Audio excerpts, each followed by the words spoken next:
Right. Dia like an idea is asking, she's confused. How can we say all the law still applies, yet we say the priesthood has changed since Yeshua came? Couldn't the church then say other laws have changed as well? Well, the church already does say other laws have changed. They actually use the Hebrews 7 passage to talk about the change in the instruction for the priests versus the instruction for the Melchizedek priests of the resurrected order of mankind, which Yeshua is the first fruits of. They already use that as a for them as a proof text, even though it's out of context, as a proof for their idea that the law of God has changed. Ultimately, Yeshua is doing the same ministering in the same way in the temple in heaven. This is why he's called a priest. This is why the temple is described as literally the model from which the one on the ground was patterned after, and all the priestly duties were patterned after. So everything you read in Leviticus, as far as the priestly duties on earth, these are from mortal, frail men that do have sin and weaknesses. That's why they got to make atonement for themselves. But Yeshua is perfected. He doesn't make atonement for himself, but he does make atonement for imperfect, sinful men on the earth. And he does the same instructions for a priest in a temple to Yahweh, as we see outlined all throughout Scripture. But when we're talking to Christians who have been told it doesn't apply, it's all gone, it's all Old Testament, we need to be able to be honest and say, no, there isn't a temple that with an established, legitimate, father-ordained priesthood that I can go to and take a sacrifice to. There are certain laws that we are not keeping while we're in the dispersion. So we do need to be honest about that. But here's the thing. Just because some things may not apply to us right now doesn't mean they've changed. It doesn't mean the law itself has changed, because as we all know, and this is the point, this is what you draw them back to, as we all know, when the kingdom comes, the Levitical priesthood is going to be restored. So that law still applies. That law is still in existence. That law is not abolished or done away with by Yeshua's priesthood. So we always, whenever people ask you this question, you need to help them define your terms. Yeah. Okay. Yeah. So you need to define the terms of what they're talking about when they say something's changed. You need to ask, what specifically are they saying has changed? What specifically do they understand about the Levitical priesthood versus what Yeshua does as a immortal, glorified, resurrected man, and what's promised as far as him ministering in the tabernacle in heaven versus a Levite priest on the earth. So you just need to define your terms and make sure they're not conflating ideas and confusing the question. That's a big part of it. So hopefully that'll be a help to you. This is why we're always talking about context. I guess we'll be reminding folks of that till we die. And we hope that people pick up this idea, because apparently it's like trying to learn a language as you're older in life. It's a little harder as opposed to learning 2 or 3 languages as a child. It's much easier. No one has ever taught us the language of context when reading a book. And I don't know why, because it's if it's not inherently picked up, some people are not strong readers. It's just all that's what it boils down to. It's not a slight against anyone. It's a statistical fact. Some people are not strong readers. Okay, this is why a lot of people listen to the Bible on audio. Mm-hmm. Okay, that's fine. But when you're going through a text and you hear one thing and you forget the rest of the 40 verses before it, we're not remembering the language of context and how it all has to be put together, cross-referenced, applied to comparison. For, all right, this thing was stated and claimed, or why does it say this? I need to look and read before it or after it. Maybe it'll explain itself. So we just try to remind people of context. Context is so important, guys. We got to do it. And you're asking what are my thoughts on Ron Wyatt and his view that Yeshua's blood was literally spilled on the mercy seat. I don't agree with it. I mean, I can't go validate and look at the supposed crack on Golgotha, on what hill he was looking at. And I can't validate that there was actually a cave with the Ark of the Covenant below the hill of Golgotha. From what I understand from a validated historical manuscript called the Book of Jubilees, which was an ancient historical text from ancient Israel, the Book of Jubilees validates with this Book of Second Baruch that the Ark was buried at Mount Sinai in a cave that will not be revealed until the second coming of Christ. So I would have to disagree on Ron Wyatt's premise and what he claims is supposedly an Ark of the Covenant buried under there. Here's another thing to consider, guys. The Ark of the Covenant, the first Ark of the Covenant, it's a box made of wood and plated in gold and silver, okay? It can be replicated. So what we don't know is that if there was a replication made during the time of Yeshua, because the other Ark of the Covenant was buried during the days of Jeremiah. So that means when the exiles came back from Babylon in the 5th century BC, Ezra Nehemiah generation, they tried to rebuild the temple. It doesn't say that they put another Ark in the Covenant in there. We don't know if there was even one in there during the days of Yeshua. But if there was, it was a replica, because the one that was before Nebuchadnezzar invaded and burned the temple, that particular Ark of the Covenant was taken by angels to Mount Sinai and buried and hidden away. So even if there was, it doesn't, the symbolism, I don't think it changes anything about the story, unfortunately. And I mean this in the kindest, most respectful ways. I think what Yeshua did is his literal blood is not accepted for atonement. His literal blood was spilled out. His life was given in sacrifice so that he could get to his position as priest and make atonement in heaven's temple for you. His literal blood there is no magic involved here where human blood is accepted by Yahweh in exchange for favor. It was the sacrifice of his will in obedience to get to his priesthood, to minister in a temple, which is what God's process is for creating an atonement for mankind. This is expounded in the book of Acts and Hebrews as far as why Yeshua became our high priest. The cross, the blood on the cross that dripped out of his body and fell onto the ground and into the dirt, regardless of where it went or what cracks it may have slipped into, there is no specific power in that physical substance. The power was in his sacrifice to be obedient, even unto the point of horrific, torturous death. So this is where I would say we're getting like Catholic and even Protestant ideas, modern day Protestant ideas, where they imply some sort of magical power in the actual human blood, which we have to look at God's instructions in the Old Testament law and the prophets. He does not accept human blood to make atonement for mankind.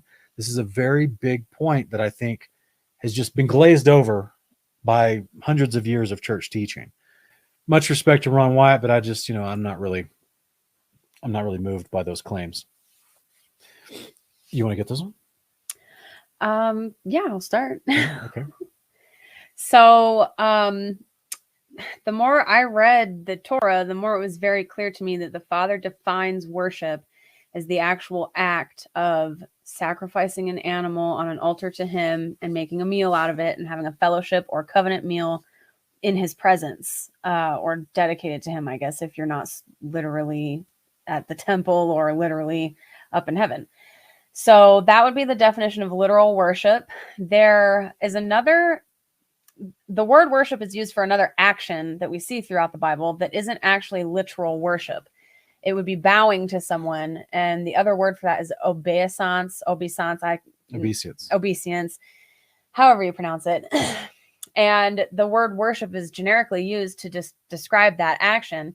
But as far as the actual Torah, what the Torah defines as worship, and we see worship first defined in Genesis when Abraham is taking the wood and Isaac for the offering, and he says to his servants, his attendants, that the boy and I are going to go over there and worship, and we will return later, whatever. I mean, that's very paraphrased, but he says we're going to go worship.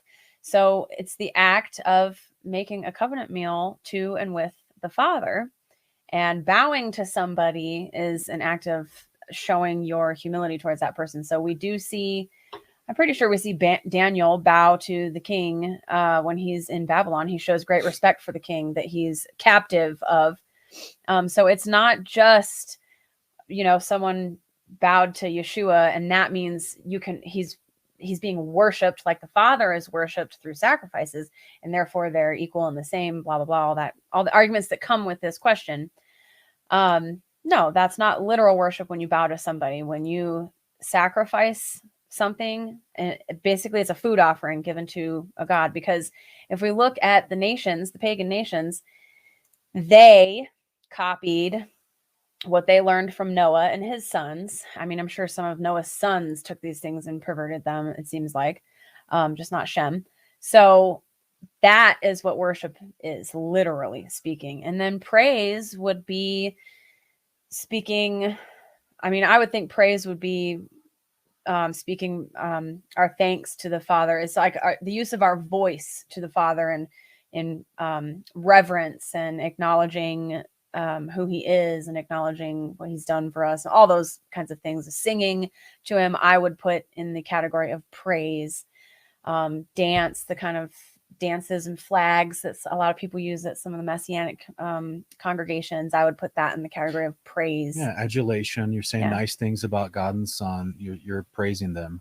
Yeah, but that's different than temple worship. Yeah, like when a husband praises his wife, or a wife praises her husband for the good things that they do for them. Like, we don't stop to think to ourselves, oh, why would we use that word praise? Because praise is not worship. So I'm not worshiping my husband when I praise his good traits. So hopefully that little summation will kind of help you, differentiate between the two words themselves. Yeah, worship has a literal definition. It does. A priest in a temple making a meal to Yahweh. It's not just singing, bowing, or praising, or saying good things about God. Yeah, that's considered praise. And we got some very upset people from my last statement saying there's no literal power. So, yeah, I saw that. Yeah, guys, it was distracting me while you were talking. I'm like, guys, man, please. We have to get over bumper sticker phrases. Okay. Yes, we read in Hebrews, he is the blood of the eternal covenant. Yes, we see that there's power in the blood for salvation. Yes, that we see is by his blood we're sprinkled clean in 1 Peter. We understand and acknowledge this terminology that's a metaphor, but I'm trying to give you the foundation for why the metaphor is there. And this is why this is a Sabbath fellowship and a Q&A, guys. This is a channel you're watching where I've spent hundreds of videos expounding on the Torah, right? Which God's instructions for how he does things, is how he interacts with mankind. And that's to create atonement for mankind. He's designated a priest that Hebrews 5 explains to us is selected from among mankind in order to minister on behalf of their fellow brethren. So that priest atones for you by being righteous and bringing forward the proper sacrifice. The priest does not put his blood on the temple altar. The priest doesn't put the animal's blood specifically in the meal. It's drained out and drawn. It's dabbed, depends on if the altar needs to be cleaned, but that's different. It's dabbed on the horns on the corner and sprinkled around the side. But the actual cooking surface, there's no blood that's cooked up in a meal and then served to Yahweh. So I think the biggest misunderstanding of all this, and then people even try to use the Passover. People are even trying to say, well, they put Passover on their door, so clearly had power. The blood itself didn't have power at the Passover. It didn't atone for their sins. There were people that participated in the Passover that still didn't even circumcise themselves properly. We learned this in Joshua. The angel just saw the blood as a signifier and passed over them. But there was no atonement being made with an altar and a priest. So now we're conflating stories in order to say there must be power in physical human blood. And it wasn't even human blood that was used. It was lamb's blood. So the point is, the statement that we say that Yeshua sacrificed himself for us is that he willfully went to the cross when he physically didn't deserve it or didn't have to. That's a wonderful sacrifice where he laid down his life for you and me so that he could then, unfortunately, be horrifically killed in the heart of the earth for 3 days, resurrected by the power of God, and then exalted, which means he was ordained, and the oil of joy was poured on him for the ordination of his priesthood, and he's put as a Melchizedek high priest in the heavenly temple. This means he now ministers over all of creation for atonement. All of creation, angels and mankind. And so this whole concept is that's where he was meant to go. He was the cross was on the way to his priesthood. He sacrificed. This was just like he was obedience in not breaking the Torah when the Pharisees were testing him before he went to the cross. That also was necessary to get to that priesthood, spotless and sinless. So the physical act of dying, him bleeding out on the cross, that's not what made atonement for you. It was the point when he got to the temple in heaven after he's resurrected and glorified to literally make atonement for you according to how the Father accepts atonement. So this is very important that we do not conflate metaphors of a process that's outlined in the Old Testament and call that metaphor a new process. That's what we start creating a false religion. So we're talking a metaphoric description of Yeshua's obedience, which is his perfect blood. That's a metaphor pulled off of the writer of the New Testament, assuming you know the Old Testament. So we have to be very careful with basically just taking all of our theology from the New Testament. Well, we also have to remember that the Torah is what determines how we interpret verses that come later that are using either figurative or literal language. So if we know that there are no laws in the Torah that permit a human sacrifice for atonement or human blood to be used on the altar, then we should use that understanding to interpret these verses later on. So I want to encourage people that nobody struggles with the metaphor of calling Yeshua a branch. Right. Nobody says, well, he's literally a branch, because we all understand, no, he's not literally a branch. That's a metaphor for all these other theological things. Yeshua is not literally a Passover lamb. He's not. He's literally a priest. What we do is we take the literal and make it metaphor and ignore it. He's not literally a priest. He's not really doing priestly duties up there. That's just a title he was given. And then we take the metaphor and make it literal. So he was a literal sacrifice. So I want to remind you guys that this kind of sacrificial language wasn't just used for Yeshua. We have Paul in Romans 12:1 saying, I beseech you, therefore, brethren, by the mercies of God, that you present your bodies as a living sacrifice, wholly acceptable to God, which is your reasonable service. So he is explaining the metaphor to you right here. Your sacrifice that you present to God is your reasonable service. It's your walk as a believer. It's sacrificing your ways for his ways. And then in Philippians 2:7, Paul says, but even if I am being poured out as a drink offering upon the sacrifice and service of your faith, I rejoice and share my joy with you all. So Paul is directly comparing himself to a drink offering, and he's using it, figuratively speaking, to illustrate our walk of faith, our walk of obedience. So because he taught the Philippians the law of God. I just want to encourage people that no one's going home and taking these verses and interpreting them to mean that we're all literal sacrifices. We all understand this is figurative language.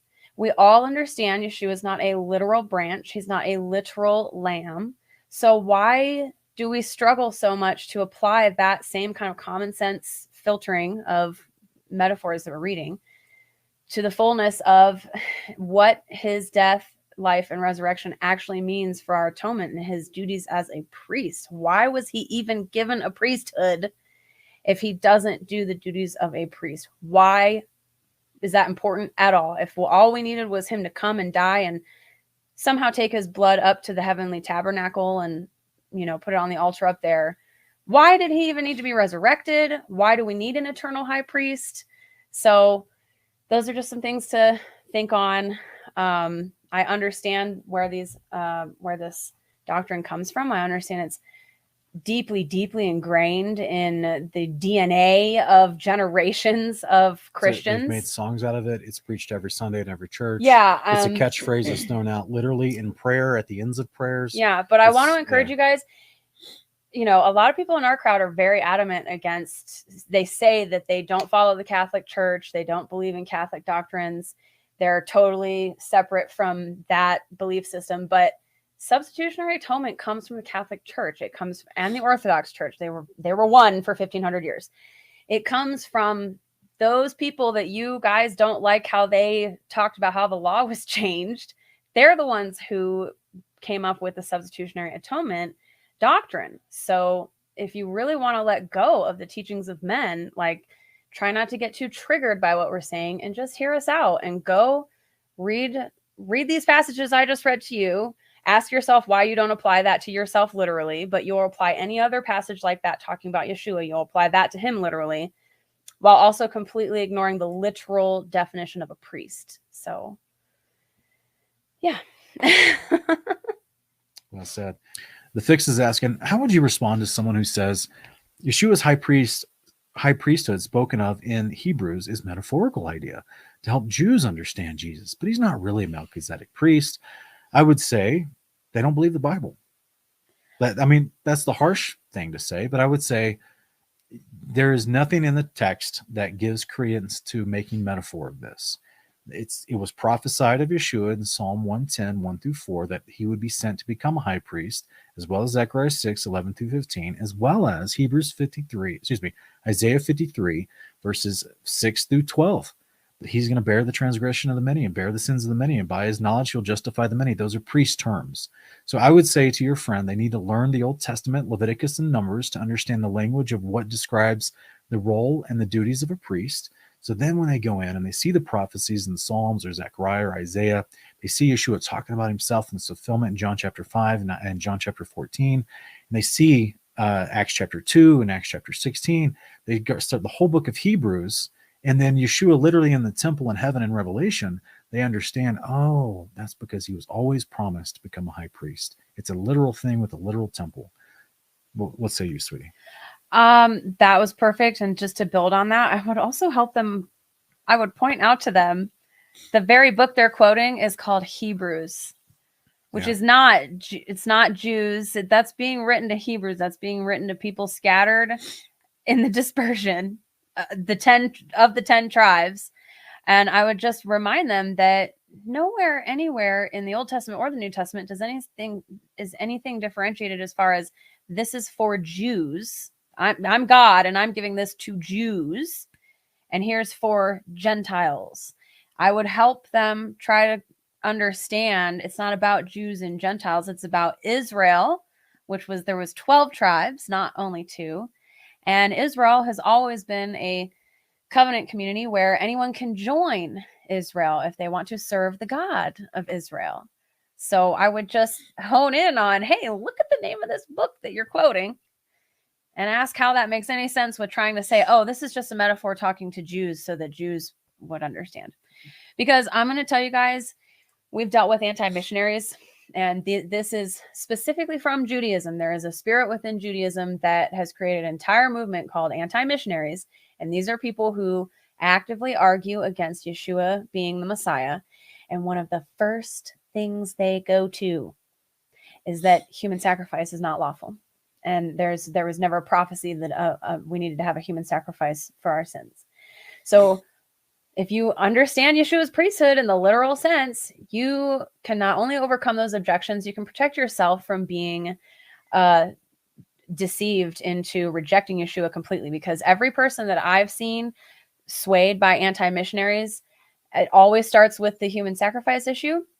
And then they end up being deceived and rejecting Yeshua and either going into Judaism, or they end up just complete unbelieving new age spirituality type folks. Anyways, so that's just another thing to understand, another layer of why it matters how we talk about his sacrifice. So we'll see you guys next thanks, time. guys. Have a good week.